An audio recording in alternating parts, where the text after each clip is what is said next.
At the National Bank Cricket Arena for the first test for New Zealand. We're 1 over for where the England third test match took place here. Now again, if you have a look at the surface, it looks a little bit tacky just this morning, which just the ball might grip a little bit, which might bring the spin into effect first up. But again, it's a rock solid hard pitch. Don't think it will do too much with the ball, but I'm not going to talk about it a lot. I'm going to bring Chris Harrison, who's flown all the way from across the world.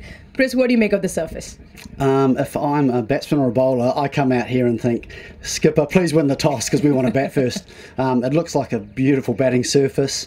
There doesn't look like there'll be too many demons with the new ball. We know here later in the afternoon it reverses a little bit, but probably licking your lips more as a spinner than a seamer. But it looks a wonderful batting surface, and I think all the batters will be trying to make hay while they can.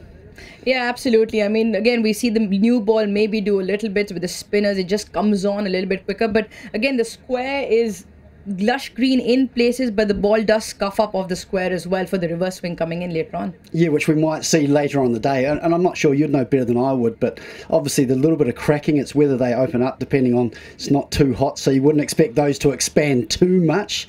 And I guess this looks very similar to what we saw in that England Test series in that last test.